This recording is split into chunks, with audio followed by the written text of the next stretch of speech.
प्रोनेसिस investor academy के इस brand new video में आप सभी का बहुत बहुत स्वागत है। इस वीडियो में मैं आपको निपॉन के इक्विटी फंड्स के बारे में डिटेल में बताऊंगा। तो इस वीडियो में मोस्टली हम कवर करेंगे करेंट डेट पे निपॉन के ऑलमोस्ट सारे इक्विटी फंड्स जिन्होंने अभी तक एटलीस्ट 1 ईयर कंप्लीट कर लिया है, वो डाइवर्सिफाइड फंड्स हो या सेक्टर फंड्स हो या थीमेटिक फंड्स हो, सारे फंड्स उनका परफॉर्मेंस चेक करेंगे और साथ ही उनका इन्वेस्टमेंट स्टाइल चेक करेंगे और कुछ फंड्स का हम स्टॉक पोर्टफोलियो भी चेक करेंगे। तो इन सारे डिटेल से हमें ये पता चल पाएगा कि निपॉन के इक्विटी फंड्स का फ़िलहाल परफॉर्मेंस कैसा चल रहा है और साथ ही जो परफॉर्मेंस आ रहा है वो क्यों आ रहा है और फ्यूचर में हम इन फंड से किस तरह का परफॉर्मेंस एक्सपेक्ट कर सकते हैं। अगर आप प्रोनेसिस इन्वेस्टर एकेडमी यूट्यूब चैनल के सब्सक्राइबर हैं और आपका कोई भी इन्वेस्टमेंट रिलेटेड क्वेरी है तो आप हमारा कल का दैट इज सैटरडे शाम का 7:30 to 8:30 PM का यूट्यूब लाइव स्ट्रीम ज्वाइन कर सकते हैं। उसमें मैं ट्राई करता हूं कि आपके पर्सनल फाइनेंस, स्टॉक्स या फिर म्यूचुअल फंड रिलेटेड क्वेरीज को आंसर करूं। सबसे पहले हम निपॉन के इक्विटी फंड्स का करंट डेट पे परफॉर्मेंस चेक कर लेते हैं, जिससे कि पता चलेगा कि फिलहाल इन फंड्स का परफॉर्मेंस कैसा है। यहाँ पे आप निपॉन के डाइवर्सिफाइड इक्विटी फंड का डिटेल्स चेक कर सकते हैं। तो यहाँ पे आप इनका EVM returns in 1 year, 3 year, 5 year और 10 ईयर होराइजन का चेक कर सकते हैं। सारे रिटर्न्स डायरेक्ट प्लान के रिटर्न्स है, रेगुलर प्लान्स के नहीं है। साथ ही आप इनके बेंचमार्क का रिटर्न्स भी चेक कर सकते हैं, 1 ईयर, 3 ईयर, 5 ईयर, 10 ईयर। तो यहाँ पे जो भी फंड अपने बेंचमार्क को ज्यादातर होराइजन्स में बीट कर पाएगा उसे हम एक अच्छा फंड बोलेंगे।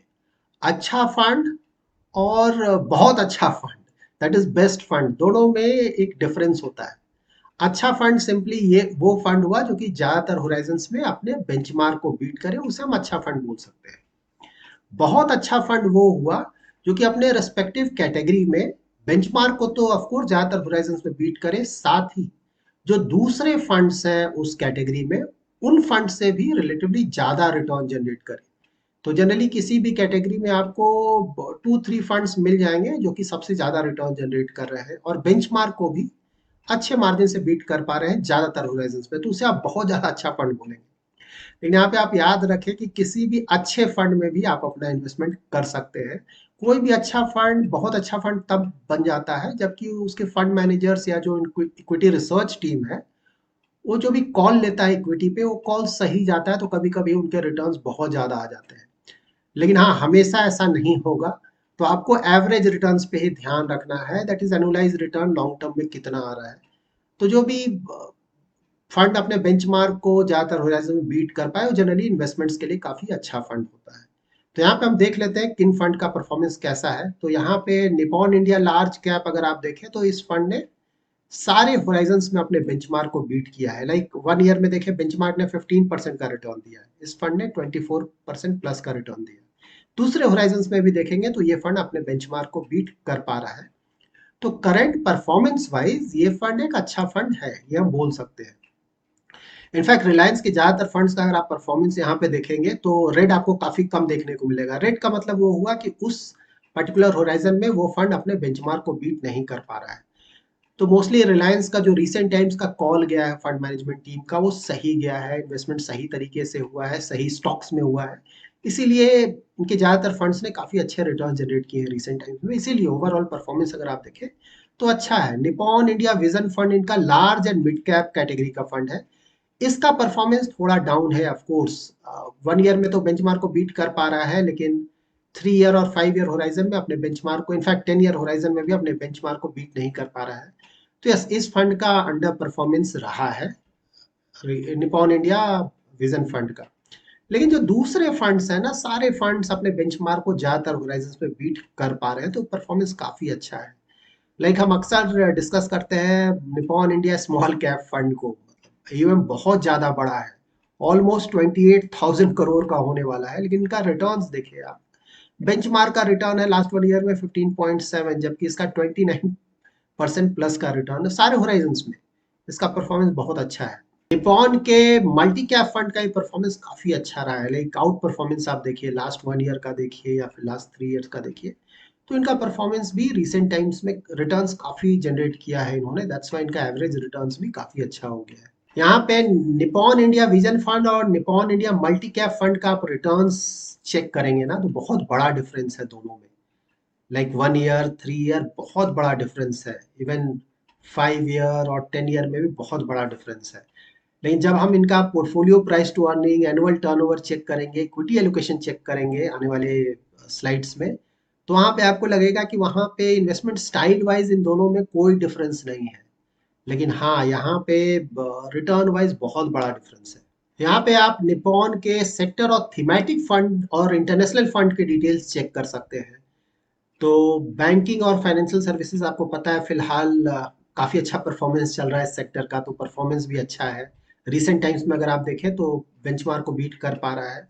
जबकि लॉन्ग टर्म अगर आप देखें तो अभी भी अंडर परफॉर्मेंस है। आपको पता है बैंकिंग, कोरोना पैंडेमिक जब आया था उसके कारण स्टॉक मार्केट में गिरावट आया। उसके बाद जब स्टॉक मार्केट ऊपर गया था तो उस समय किन सेक्टर्स ने अच्छा किया था? आईटी ने अच्छा किया था, फार्मा ने काफ़ी अच्छा किया था, मेटल और केमिकल सेक्टर्स ने बहुत अच्छा किया था। उस समय बैंकिंग सेक्टर का परफॉर्मेंस अच्छा नहीं रहा था। लेकिन लास्ट सम टाइम देखें, लास्ट 1 ईयर 1.5 ईयर्स, तो बैंकिंग के स्टॉक्स का परफॉर्मेंस बहुत अच्छा रहा। इसीलिए रिसेंट टाइम्स में अगर आप देखें तो यहाँ पे रिटर्न्स अच्छे आए हैं। कंजम्पशन फंड का अगर आप देखें तो थीमेटिक फंड है, यहाँ देखें तो परफॉर्मेंस काफ़ी अच्छा रहा है इनका भी, एटलीस्ट रिसेंट टाइम्स में तो बहुत अच्छा रहा है। और Japan equity again international equity है, आप देख सकते हैं बाहर तो परफॉर्मेंस बिल्कुल नहीं आ रहा है ना, काफ़ी ज़्यादा अंडर परफॉर्मेंस है। फार्मा देखें तो फार्मा का परफॉर्मेंस ठीक रहा है। ओवरऑल अगर आप देखें तो परफॉर्मेंस ठीक ठाक रहा है इनका। पावर एंड इंफ्रा का भी परफॉर्मेंस अगर आप देखें तो अच्छा रहा है, काफ़ी अच्छा परफॉर्मेंस रहा है इनका भी। ज़्यादातर होराइजन्स में अपने बेंचमार्क को अच्छे मार्जिन से बीट कर पा रहे हैं। क्वांट का भी परफॉर्मेंस ठीक ठाक रहा है, लेकिन रिसेंट टाइम्स में तो ऑफकोर्स बीट किया है, लेकिन कोई कंसिस्टेंट परफॉर्मर नहीं रहा है क्वांट का फंड। कई बार अंडर परफॉर्म भी करता है ये। ताइवान इक्विटी नया फंड है, अगेन बहुत ज़्यादा अंडर परफॉर्मेंस है। यूएस इक्विटी का भी अंडर परफॉर्मेंस चल रहा है, आप देख सकते हैं सारे होराइजन्स में फंड अपने बेंचमार्क को बीट नहीं कर पा रहा है। यहाँ पे एज अ रिटेल इन्वेस्टर आप हमेशा ध्यान में रखें कि ये जो सेक्टर फंड्स हैं, थीमेटिक फंड्स हैं, आइडियली अगर आपको स्टॉक मार्केट का ज़्यादा अच्छा आइडिया नहीं है, आपके पास सफिशिएंट टाइम नहीं है कि मार्केट को स्टडी कर सके, तो आइडियल तो आपको सेक्टर और थीमेटिक फंड से दूर रहना चाहिए, क्योंकि ये कॉन्सेंट्रेटेड पोर्टफोलियो कई बार अच्छा करेगा, कई बार अच्छा नहीं करेगा। जनरली आप इन्वेस्टमेंट कब करेंगे? जब आपने 1-2 साल देखा वो रिटर्न्स काफ़ी ज़्यादा अच्छा आ रहा है। लाइक यहाँ पे भी अगर आप देखें तो पावर का अगर आप देखें, Nippon India power infra return कितना ज्यादा बेंचमार्क को बहुत बड़े मार्जिन से बीट कर रहा है। तो पता चला आपने एक दो दो तीन साल देखा रिटर्न काफी अच्छा रहा, तब आपने इन्वेस्ट किया। और अनफॉर्चुनेटली जब आपने इन्वेस्ट किया उसके बाद इसका डाउन टर्न शुरू हो गया, क्योंकि कई सारे सेक्टर सिक्लिकल होते हैं, कुछ सालों तक अच्छा करते हैं, कुछ सालों तक अच्छा नहीं करते हैं। रिटेल इन्वेस्टर्स जनरली अपना इन्वेस्टमेंट तब करते हैं जब वो जो सेक्टर है वो 2-3 साल तक बहुत अच्छा रिटर्न दे चुका होता है, और जनरली उसके बाद उनका डाउन टर्न आने वाला होता है। तो आपने इन्वेस्ट किया, मार्केट वो पर्टिकुलर सेक्टर गिर गया, आपने 1-2 साल वेट किया, नहीं ऊपर आया तो डर कर आपने बेच दिया, तो आपको लॉस होगा। इसीलिए जनरली अवॉइड करना चाहिए। डाइवर्सिफाइड फंड्स रिटेल इन्वेस्टर्स के लिए ज़्यादा सुटेबल होते हैं, जिसके बारे में हमने पहले डिस्कस किया था। सिमिलरली अगर आप इंटरनेशनल फंड्स भी देखें ना, तो आपको कोई भी परफॉर्मेंस यहाँ अच्छा नहीं दिख रहा है। तो एज अ इन्वेस्टर जरूरी नहीं है कि हम इंटरनेशनल फंड में अपना इन्वेस्टमेंट करें ही। इंडियन इक्विटी में लॉन्ग टर्म में बहुत अच्छे रिटर्न्स आने की का उम्मीद है, तो ऑफ कोर्स हमें इंडियन इक्विटी में ही अपना एक्सपोजर रखना चाहिए। बट हाँ, अगर कोई डाइवर्सिफिकेशन के लिए इंटरनेशनल इक्विटी में थोड़ा एक्सपोजर लेना चाहता है तो ऐसा नहीं कि नहीं ले सकता है, लेकिन कोशिश करना चाहिए कि एज अ रिटेल इन्वेस्टर अगर हमें इंटरनेशनल इक्विटी में एक्सपोजर लेना भी है तो हम यूएस इक्विटी में ही थोड़ा एक्सपोजर लें। दूसरे मार्केट्स में एक्सपोजर हमें जनरली अवॉइड करना चाहिए, क्योंकि वो और भी ज़्यादा रिस्की हो जाएगा। यहाँ पे आप निपॉन के डाइवर्सिफाइड इक्विटी फंड्स का इन्वेस्टमेंट स्टाइल चेक कर सकते हैं, that is portfolio price to earning आप चेक करें, एनुअल टर्नओवर चेक करें। इक्विटी एलोकेशन अगर आप देखेंगे इन फंड्स का, तो ज्यादातर इन्होंने इक्विटी में अपना एक्सपोजर लिया हुआ है। सिर्फ Nippon India focused equity fund में थोड़ा डेट और कैश में रखा गया है। तो जनरली अगर कोई फंड डेट और कैश में बहुत बड़ा एलोकेशन रखता है, लाइक 10% 15%, तो उसका मतलब ये हुआ कि वो फंड एक्सपेक्ट कर रहा है कि मार्केट में बहुत बड़ा, लाइक थोड़ा करेक्शन आ सकता है या फिर ज़्यादा करेक्शन आ सकता है रिसेंट टाइम्स में। उस समय वो अच्छे वैल्यूएशंस पे अपना इन्वेस्टमेंट कर पाएगा। तो यहाँ पे तो वैसा नहीं है, ज़्यादातर इन्होंने अपना इन्वेस्टमेंट किया हुआ है। पोर्टफोलियो प्राइस टू अर्निंग अगर आप देखें तो ज़्यादा नहीं है इन फंड्स का। ज़्यादातर फंड्स का पोर्टफोलियो प्राइस टू अर्निंग आपको कम मिलेगा। सिर्फ ये विजन फंड है, large and mid cap fund और मल्टी कैप फंड, इनका थोड़ा ज़्यादा है, 25 प्लस का है, लेकिन ज़्यादातर फंड्स का रीजनेबल है, जो कि मार्केट का पी है रफली उतना ही है।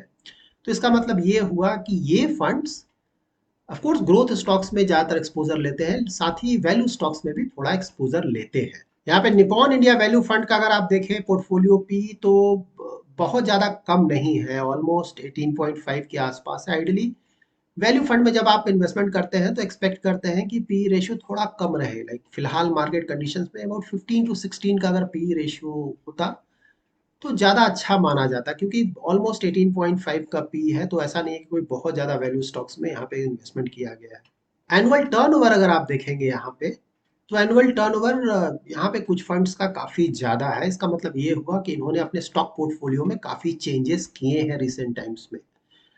लेकिन हाँ, अगर इन फंड्स का परफॉर्मेंस ज़्यादातर फंड्स का काफ़ी अच्छा है तो इसे ऑफ कोर्स पॉजिटिव माना जाएगा। अगर कोई फंड ज़्यादा चर्निंग कर कर अपने पोर्टफोलियो में अच्छे रिटर्न जनरेट कर पाए तो वो ऑफ कोर्स अच्छा है, हमें रिटर्न से मतलब है ओवरऑल। तो ज़्यादातर फंड्स देखिए 100% vision fund, multi cap fund, of course vision fund का तो परफॉर्मेंस अच्छा नहीं रहा है, लेकिन शायद इन्होंने रिसेंटली अगर चेंजेस किए हैं तो हम एक्सपेक्ट कर सकते हैं कि शायद इन चेंजेस से कुछ परफॉर्मेंस इंप्रूव हो। बाकी एनुअल टर्नओवर लार्ज कैप का भी ज़्यादा है, ग्रोथ का भी ज़्यादा है, यहाँ भी फोकस्ड इक्विटी का भी ज़्यादा है, जबकि स्मॉल कैप वैल्यू फंड का काफ़ी कम है। यहाँ पे इंटरेस्टिंग है, निपॉन इंडिया विजन फंड और मल्टी कैप फंड का अगर आप पोर्टफोलियो पी देखें, एनुअल टर्नओवर देखें, इक्विटी एलोकेशन, तो इसमें कोई खास डिफरेंस आपको नहीं मिलेगा, मोर और लेस सेम है। लेकिन इनके रिटर्न्स को हमने चेक किया था ना, रिटर्न्स में बहुत बड़ा डिफरेंस है। इसीलिए of course price to earning, annual turnover, equity allocation ये सब मैटर करता है, लेकिन सबसे ज़्यादा जो मैटर करता है वो है स्टॉक पोर्टफोलियो और सेक्टर एलोकेशन। क्योंकि यहाँ पे देखिए सारे ऑलमोस्ट सारे चीज़ें सेम है, लेकिन इन दोनों का रिटर्न्स अगर आप चेक करेंगे, रिसेंट रिटर्न्स ऑल्सो, उसमें बहुत बड़ा डिफरेंस है। यहाँ पे आप Nippon India multi cap fund का के स्टॉक पोर्टफोलियो के टॉप होल्डिंग्स को चेक कर सकते हैं, साथ ही पी रेशियो इन स्टॉक्स का और लास्ट 1 ईयर का रिटर्न चेक कर सकते हैं। तो इस फंड का परफॉर्मेंस बहुत अच्छा आया है रिसेंट टाइम्स में। तो चेक करते हैं कि क्यों आया है, तो देखिए स्टॉक पोर्टफोलियो देखकर ही आपको पता चल जाएगा। निगेटिव रिटर्न सिर्फ आया है रिलायंस का और जी इंटरटेनमेंट का लास्ट 1 ईयर में। बट ऑफ कोर्स यहाँ पे ये भी ध्यान में रखना कि ये जो पोर्टफोलियो है इसमें काफी सारे चेंजेस हुए हैं, तो ऐसा नहीं कि लास्ट 1 ईयर से यही सेम पोर्टफोलियो है। तो ऑफ कोर्स यहाँ पे कुछ स्टॉक्स को ऐड किया गया होगा, कुछ का एक्सपोजर कम किया गया होगा, कुछ का एक्सपोजर बढ़ाया गया होगा, लेकिन हाँ फिलहाल ये जो स्टॉक पोर्टफोलियो है वो अच्छा स्टॉक पोर्टफोलियो है। ज़्यादातर जो इसमें स्टॉक्स हैं, अच्छे क्वालिटी के स्टॉक्स हैं, उनका परफॉर्मेंस भी काफ़ी अच्छा रहा है। Nippon India multi cap fund का अगर आप मार्केट कैप एलोकेशन देखेंगे ना, तो वहाँ पे आपको लार्ज कैप में अबाउट 43% के आसपास का एक्सपोजर मिलेगा, मिड कैप में अबाउट 28% के आसपास और स्मॉल कैप में भी अबाउट 28% के आसपास का एक्सपोजर है। तो यहाँ पे मिड कैप और स्मॉल कैप में भी अच्छा खासा एक्सपोजर लिया गया है। ऑफ कोर्स वहाँ पे मिनिमम 25% तो इन्हें इन्वेस्ट करना ही है, लेकिन उन्होंने 25% से थोड़ा ज़्यादा का एक्सपोजर लिया है। यहाँ पर आप निपॉन इंडिया लार्ज कैप के स्टॉक पोर्टफोलियो के टॉप होल्डिंग्स को चेक कर सकते हैं। तो वेल नोन नेम्स हैं, Reliance, ICICI, HDFC bank, L&T, SBI, और इसमें से ज़्यादातर जो स्टॉक्स हैं परफॉर्मेंस काफ़ी अच्छा रहा है। यहाँ पे इनफैक्ट एचसीएल को देखें तो लार्ज कैप के आईटी कंपनीज का अगर आप परफॉर्मेंस देखेंगे ना, तो अच्छा खासा करेक्शन आया है। Of course last few days में अच्छा खासा रिकवरी भी आ रहा है यहाँ पे, लेकिन रिलेटिवली एचसीएल का परफॉर्मेंस बहुत अच्छा रहा है। इवन लास्ट 1 ईयर का इनका रिटर्न्स देखेंगे ना, तो अच्छा खासा पॉजिटिव रिटर्न आया है। यहाँ पर आप Nippon India small cap fund का पोर्टफोलियो के टॉप होल्डिंग्स को चेक कर सकते हैं। तो ये एक पहेली की तरह है ये फंड, क्योंकि जनरली हम बोलते हैं कि स्मॉल कैप में आपको ज़्यादा ईएम के फंड को अवॉइड करना चाहिए, लेकिन इसका ईएम बहुत ज़्यादा बड़ा है, हमने चेक किया था। उसके बावजूद भी रिटर्न्स इनका देखेंगे तो थ्रू आउट इनका रिटर्न्स बहुत ज़्यादा अच्छा रहा है। तो यहाँ पे ये जो बड़ा इनका जो एयूएम है, उसके कारण इनको प्रॉब्लम क्या होता है, प्रॉब्लम होता है नंबर ऑफ स्टॉक्स ऑलमोस्ट 170 के आसपास है इस फंड में। जनरली 170 नंबर ऑफ स्टॉक्स आपको दूसरे फंड में नहीं मिलेगा। साथ ही यहाँ पे लार्ज कैप का एक्सपोजर मजबूरी में इन्हें थोड़ा ज़्यादा रखना पड़ता है, तो लार्ज कैप का एक्सपोजर यहाँ पे 11% प्लस का है। मिड कैप में भी अच्छा खासा एक्सपोजर है, वो 10% प्लस का। लेकिन हाँ, सिर्फ ये बोल देना कि इसका ईवीएम बड़ा है इसलिए लार्ज कैप में एक्सपोजर बहुत ज़्यादा लिया गया है, ये भी सही नहीं है। दूसरे स्मॉल कैप फंड्स में भी अगर आप देखेंगे तो कहीं-कहीं वहाँ भी लार्ज कैप का एक्सपोज़र बहुत ज़्यादा है। लाइक इसका एग्ज़ाम्पल बेस्ट है क्वांट स्मॉल कैप फंड अगर आप देखेंगे, वहाँ पे लार्ज कैप का एक्सपोज़र 22% से भी ज़्यादा है। तो ऑफ कोर्स ये कंफर्ट पे डिपेंड करता है। थ्योरेटिकली देखें तो ऑफ कोर्स ये बात सही है, अगर एवन बहुत ज़्यादा बड़ा हो जाता है स्मॉल कैप कैटेगरी में तो फंड मैनेजर को फंड को मैनेज करने में प्रॉब्लम होता है। स्मॉल कैप स्टॉक्स में लिक्विडिटी का प्रॉब्लम होता है, तो इन स्मॉल कैप स्टॉक्स में आप बहुत बड़ा एक्सपोज़र नहीं ले सकते हैं, और अगर आपने बड़ा कहीं एक्सपोज़र लिया भी, तो अगर आप एग्जिट करना चाहते हैं या बेचना चाहते हैं तो वहाँ पे आपको प्रॉब्लम होगा। यहाँ पे भी अगर आप स्टॉक्स का क्वालिटी देखें तो ज़्यादातर स्टॉक्स काफ़ी अच्छे क्वालिटी के स्टॉक्स हैं। यहाँ पे आप निपॉन इंडिया विजन फंड का स्टॉक पोर्टफोलियो चेक कर सकते हैं, ये उनका large and mid cap category का फंड है। तो यहाँ पे भी अगर आप स्टॉक्स देखें तो ज़्यादातर लार्ज कैप के सेम स्टॉक्स है जो कि आपको ज़्यादातर म्यूचुअल फंड कंपनीज के स्टॉक पोर्टफोलियो मिल जाएगा, like HDFC, ICICI, Reliance, L&T, SBI, ये सभी जगह आपको मिल जाएगा। यहाँ पे SBI और NTPC में इन्वेस्टमेंट किया गया, दोनों PSU स्टॉक्स है। और दूसरे stocks like siemens capital goods की कंपनी है, काफ़ी अच्छी कंपनी है। एक्सिस बैंक का परफॉर्मेंस बहुत अच्छा चल रहा है, HDFC ठीक कर रहा है, महिंद्रा एंड महिंद्रा, अशोक लेलैंड दोनों ऑटो कंपनीज हैं, इनका परफॉर्मेंस भी ठीक चल रहा है। तो ओवरऑल फिलहाल जो एटलीस्ट इनका पोर्टफोलियो है, पोर्टफोलियो अच्छा है। इस पोर्टफोलियो में लॉन्ग टर्म में या मीडियम टर्म में भी हम ठीक ठाक रिटर्न्स एक्सपेक्ट कर सकते हैं। अभी हमने निपॉन के इक्विटी फंड्स का जो डिटेल्स चेक किया है उससे क्वाइट क्लियर है कि एटलीस्ट करंट डेट पे इनका जो परफॉर्मेंस हमने चेक किया है, पास्ट परफॉर्मेंस, तो ज़्यादातर इक्विटी फंड्स का परफॉर्मेंस इनका अच्छा है। साथ ही हमने ज़्यादातर फंड्स का इन्वेस्टमेंट स्टाइल चेक किया, that is portfolio price to earning, annual turnover, और इनका इक्विटी एलोकेशन चेक किया, और कुछ फंड्स का हमने स्टॉक पोर्टफोलियो भी चेक किया है। सो ओवरऑल स्टॉक पोर्टफोलियो भी इन फंड्स का अच्छा है, ज़्यादातर अच्छे क्वालिटी के स्टॉक्स में इन्वेस्टमेंट किया गया है। तो इस तरह के पोर्टफोलियो से जनरली हम मीडियम टू लॉन्ग टर्म में ठीक ठाक, दैट इज़ अच्छा परफॉर्मेंस एक्सपेक्ट कर सकते हैं। यहाँ पे आप हमेशा ध्यान में रखें कि कोई भी फंड है, कितना अच्छा फंड क्यों ना हो, वो थोड़ा बहुत अंडर परफॉर्मेंस कर सकता है। तो अगर आपने किसी अच्छे फंड में अपना इन्वेस्टमेंट किया है, अच्छे AMC के अच्छे फंड मैनेजर द्वारा मैनेज किए हुए फंड में, तो आइडियली उन फंड्स को हमें टाइम देना चाहिए। लाइक 10 ईयर्स में 2-3 साल अगर कोई अंडर परफॉर्म करता है तो कोई बड़ी बात नहीं है, अंडर परफॉर्म कर सकता है। तो एक बार अगर आपने अच्छे फंड में अपना इन्वेस्टमेंट कर लिया है सोच समझ कर, तो जनरली हमें उस तरह के फंड्स में बने रहना चाहिए। ऑफ कोर्स अगर बहुत ज़्यादा अंडर परफॉर्मेंस है, लंबे समय तक अंडर परफॉर्मेंस है, तब तो हमें वहाँ पे निकलने के बारे में डिसीजन लेना चाहिए। लेकिन हाँ, अगर कोई फंड बेंचमार्क के आसपास भी रिटर्न जनरेट कर पा रहा है तो जनरली उस फंड्स में हमें बने रहना चाहिए। पिछले कुछ समय से मैं डिफरेंट म्यूचुअल फंड कंपनीज के इक्विटी फंड्स पे वीडियोस बना रहा हूँ, और आने वाले समय में कुछ और वीडियोस भी पब्लिश करूँगा। यहाँ पे आप ध्यान में रखें कि एक पर्टिकुलर म्यूचुअल फंड कंपनी के इक्विटी फंड्स हैं, तो यहाँ पे सिर्फ हम बेंचमार्क से परफॉर्मेंस कंपेयर कर रहे हैं, वो भी करेंट डेट पे। तो जो भी परफॉर्मेंस आप देख रहे हैं वो करेंट परफॉर्मेंस है, और साथ ही अगर बेंचमार्क को ज़्यादातर होराइजन्स में बीट कर रहा है तो ऑफकोर्स वो एक अच्छा फंड माना जाएगा करेंट परफॉर्मेंस पे। लेकिन हाँ, अगर आपको so called excellent fund, very good fund, सबसे अच्छा फंड चाहिए, तो उसके लिए आपको किसी भी कैटेगरी के जो टॉप फंड्स हैं उनके रिटर्न्स को कंपेयर करना पड़ेगा। लाइक डिफरेंट होराइजन्स में कैसा परफॉर्मेंस रहा है, रिस्क एडजस्टेड रिटर्न कैसा रहा है। लाइक लार्ज कैप के कुछ टॉप फंड्स के बारे में अगर आप जानना चाहते हैं, तो लार्ज कैप में आप वैसे फंड्स को निकालेंगे जो कि ज़्यादातर होराइजन्स में अपने बेंचमार्क को बीट कर पा रहे हैं।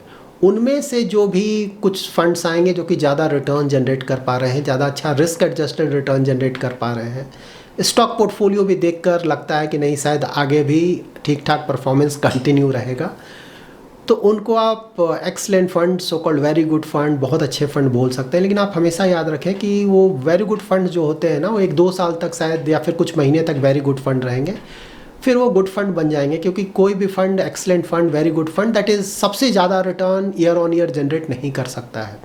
जब कॉल्स सही जाएंगे तो रिटर्न्स बहुत ज़्यादा आएगा, जब कॉल्स ठीक ठाक जाएंगे तो एवरेज रिटर्न आएगा, कॉल्स गलत जाएंगे तो रिटर्न्स कम आएगा। तो ये सिक्लिकल है, चलता रहता है। बट हाँ, अच्छा फंड वही होगा जो कि ज़्यादातर होराइजन्स में जिनका कॉल ज़्यादा अच्छा रहे, लाइक फंड मैनेजर और इक्विटी रिसर्च टीम का, तो जिसका भी कॉल ज़्यादातर होराइजन्स में ज़्यादा अच्छा होगा, उसी का एवरेज रिटर्न जनरली ज़्यादा अच्छा होगा और वो अच्छा फंड माना जाए। So that's it in this video. ये वीडियो सिर्फ एजुकेशनल पर्पस के लिए बनाया गया है, किसी भी तरह का इन्वेस्टमेंट एडवाइस या फिर रिकमेंडेशन नहीं दिया गया है। अगर आप इन फंड्स में अपना इन्वेस्टमेंट करना चाहते हैं या फिर इन फंड्स को रिडीम करना चाहते हैं या फिर आप इन फंड्स के साथ जो कुछ भी करना चाहते हैं, खुद का रिसर्च जरूर करें और या फिर अपने इन्वेस्टमेंट एडवाइज़र से कंसल्ट करें। Thanks lot for watching.